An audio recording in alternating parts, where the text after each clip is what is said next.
Hi friends, Amruthadhaare serial ಇವತ್ತಿನ ಸಂಚಿಕೆಯಲ್ಲಿ ಏನಾಗ್ತಿದೆ ಅಂತ ನೋಡೋಣ ಬನ್ನಿ. ನೀವೇನಾದರೂ ನಮ್ಮ ಚಾನಲ್ನ ಫಸ್ಟ್ ಟೈಮ್ ನೋಡ್ತಾ ಇದ್ದರೆ ದಯವಿಟ್ಟು ಸಬ್ಸ್ಕ್ರೈಬ್ ಮಾಡ್ಕೊಳ್ಳಿ. ಸಬ್ಸ್ಕ್ರೈಬ್ ಮಾಡಿಕೊಂಡು ತಪ್ಪದೇ ಬೆಲ್ ಐಕಾನ್ ಕ್ಲಿಕ್ ಮಾಡಿ. ನಿಮ್ಮೆಲ್ಲರ ಸಪೋರ್ಟ್ ವೆರಿ ಇಂಪಾರ್ಟೆಂಟ್ ನಮಗೆ. ದಯವಿಟ್ಟು ಸಬ್ಸ್ಕ್ರೈಬ್ ಮಾಡಿಕೊಂಡು ಸಪೋರ್ಟ್ ಮಾಡಿ ಫ್ರೆಂಡ್ಸ್. ಅಮೃತಧಾರೆ ಸೀರಿಯಲ್ ತುಂಬ ಚೆನ್ನಾಗಿ ಮೂಡಿ ಬರ್ತಾ ಇದೆ.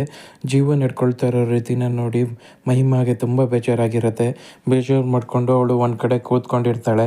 ಆವಾಗ ಅವ್ರ ಅತ್ತೆ ಬಂದ್ಬಿಟ್ಟು, ಏನಮ್ಮ ಯಾಕೆ ಇಷ್ಟೊಂದು ಬೇಜಾರು ಮಾಡ್ಕೊಂಡಿದ್ಯಾ, ಏನಾಯಿತು ನಿಂಗೆ ಅಂತ ಕೇಳ್ತಾ ಇರ್ತಾರೆ. ಏನಿಲ್ಲ ಅತ್ತೆ ಅಂತ ಹೇಳ್ತಾಳೆ. ನೀನು ಏನೂ ಇಲ್ಲ ಅಂತ ಹೇಳಿದ್ರು ಮುಖ ಮನಸ್ಸಿನ ಕನ್ನಡಿ ಅಂತಾರಲ್ಲ, ಆ ಥರ ನಿನ್ನ ಮುಖನೇ ಎಲ್ಲ ತೋರಿಸ್ತಾ ಇದೆ, ಏನಾಯಿತು ಅಂತ ಹೇಳು ಅಂತ ಹೇಳ್ತಾ ಇರ್ತಾರೆ. ಆವಾಗ ಅವಳು ಏನೂ ಹೇಳ್ತಾ ಇರಲ್ಲ. ರೀ ನೀವು ಬನ್ನಿ ಇಲ್ಲಿ ಅಂತ ಕರಿತಾ ಇರ್ತಾರೆ.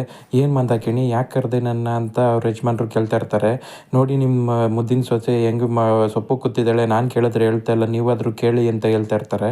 ಆವಾಗ ಅವ್ರು ಬಂದ್ಬಿಟ್ಟು, ಏನಾಯಿತು ಮಗಳೇ, ಯಾಕೆ ಹಿಂಗೆ ಬೇಜಾರು ಮಾಡ್ಕೊಂಡಿದ್ದೀಯಾ ಅಂತ ಕೇಳ್ತಾ ಇರ್ತಾರೆ. ಆವಾಗ ಜೀವ ಈ ನಡುವೆ ಅವ್ನು ನಡ್ಕೊಳ್ತಾ ಇರೋ ರೀತಿ ನಂಗೆ ಇಷ್ಟ ಆಗ್ತಾ ಇಲ್ಲ. ಅವ್ನು ಮೊದಲಿದ್ದ ಜೀವ ಅಲ್ವೇ ಅಲ್ಲ, ಫುಲ್ಲು ಬದಲಾಗಿದ್ದಾನೆ. ನಾನು ಎಷ್ಟೇ ಹೇಳೋದಕ್ಕೆ ಪ್ರಯತ್ನ ಪಟ್ರೂ ಅವ್ನು ನನ್ನ ಮಾತನ್ನ ಕೇಳ್ತಾ ಇಲ್ಲ ಮಾವ, ನಂಗೆ ಅದಕ್ಕೆ ತುಂಬ ಬೇಜಾರಾಗ್ತಾ ಇದೆ ಅಂತ ಹೇಳ್ತಾ ಇರ್ತಾಳೆ. ಆವಾಗ ಅವ್ರ ಮಾವ ಹೇಳ್ತಾರೆ, ಬರಲಿ ಇವತ್ತು ಅವನು ಈ ಥರ ಎಲ್ಲ ಮಾಡ್ತಾಯಿದ್ದಾನ, ನನಗೆ ಗೊತ್ತೇ ಇರಲಿಲ್ಲಮ್ಮ, ನಾನು ಅವನ್ನ ವಿಚಾರಿಸ್ಕೊತೀನಿ ಇರು ಬರಲಿ ಅಂತ ಹೇಳ್ತಾ ಇರ್ತಾರೆ.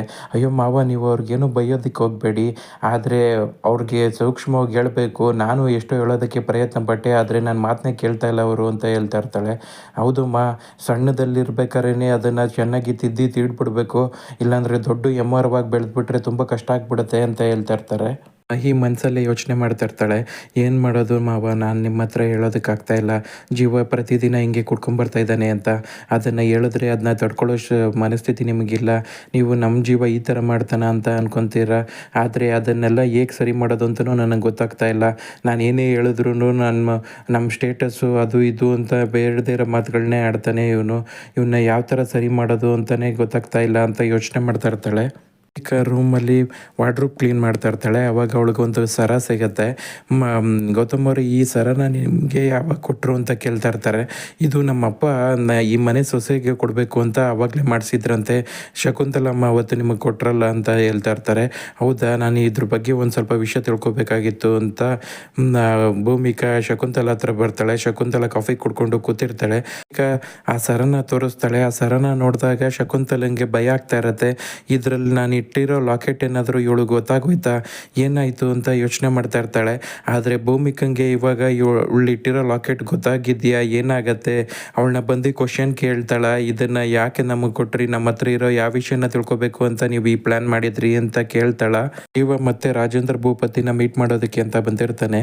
ಆವಾಗ ರಾಜೇಂದ್ರ ಭೂಪತಿ, ಬಾ ಸ್ವಲ್ಪ ಡ್ರಿಂಕ್ಸ್ ಮಾಡೋಣ ಅಂತ ಕರಿತಾ ಇರ್ತಾನೆ. ಬೇಡ ಬೇಡ ಸರ್, ನೆನ್ನೆ ಜಾಸ್ತಿ ಆಗಿ ನನ್ನ ಮನೆಯಲ್ಲಿ ಬೈಸ್ಕೊಂಡೆ, ಈ ತಿರ್ಗಾ ನಾನು ಆ ತಪ್ಪನ್ನು ಮಾಡೋದಿಲ್ಲ ಅಂತ ಹೇಳ್ತಾ ಇರ್ತಾನೆ. ಆದರೂ ನೆನ್ನೆ ಸ್ವಲ್ಪ ಜಾಸ್ತಿನೇ ಕುಡಿದ್ಬಿಟ್ಟಿದೆಯಪ್ಪ, ನನಗೆ ಭಯ ಆಗ್ತಿತ್ತು ನೀನು ಯಾವ ಥರ ಕಾರ್ ಓಡಿಸ್ಕೊಂಡು ಹೋಗ್ತೀಯ ಮನೆಗೆ ಅಂತ ರಾಜೇಂದ್ರ ಭೂಪತಿ ಹೇಳ್ತಾ ಇರ್ತಾನೆ. ಸರ್ ಹೌದು, ಈ ನಡುವೆ ನಾನು ಜಾಸ್ತಿ ಕುಡಿತಾ ಇದ್ದೀನಿ, ಅದಕ್ಕೆ ಇನ್ಮೇಲೆ ಜಾಸ್ತಿ ಕುಡಿಬಾರ್ದು ಅಂತ ಡಿಸೈಡ್ ಮಾಡ್ಕೊಂಡಿದ್ದೀನಿ ಅಂತ ಹೇಳ್ತಾ ಇರ್ತಾನೆ.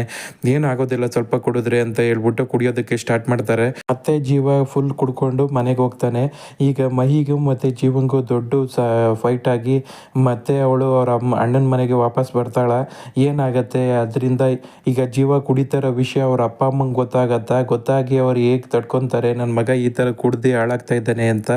ಏನಾಗುತ್ತೆ ಅಂತ ಕಾದು ನೋಡಬೇಕು ಫ್ರೆಂಡ್ಸ್. ಇದು ಇವತ್ತಿನ ಸಂಚಿಕೆಯ ಸಣ್ಣ ಝಲಕ್ಕು. ಪೂರ್ತಿ ಸಂಚಿಕೆಯೊಂದಿಗೆ ಮತ್ತೆ ಭೇಟಿಯಾಗೋಣ. ನೀವೇನಾದರೂ ನಮ್ಮ ಚಾನಲ್ನ ಫಸ್ಟ್ ಟೈಮ್ ನೋಡ್ತಾ ಇದ್ದರೆ ದಯವಿಟ್ಟು ಸಬ್ಸ್ಕ್ರೈಬ್ ಮಾಡ್ಕೊಳ್ಳಿ. ಸಬ್ಸ್ಕ್ರೈಬ್ ಮಾಡ್ಕೊಂಡು ತಪ್ಪದೇ ಬೆಲ್ ಐಕಾನ್ ಕ್ಲಿಕ್ ಮಾಡಿ. ನಿಮಗೆ ನಮ್ಮ ಸಂಚಿಕೆಗಳು ಇಷ್ಟ ಆಗ್ತಾ ಇದ್ದರೆ ದಯವಿಟ್ಟು ಲೈಕ್ ಮಾಡಿ. ಹಾಗೆ ನಿಮ್ಮ ಒಪಿನಿಯನ್ಸ್ನೆಲ್ಲ ಕಮೆಂಟ್ ಬಾಕ್ಸಲ್ಲಿ ತಿಳಿಸಿ ಫ್ರೆಂಡ್ಸ್. ಮುಂದಿನ ಸಂಚಿಕೆಯೊಂದಿಗೆ ಮತ್ತೆ ಭೇಟಿಯಾಗೋಣ. ನಿಮ್ಮೆಲ್ಲರ ಸಪೋರ್ಟ್ ಯಾವಾಗಲೂ ಹೀಗೆ ಇರಲಿ. Thank you.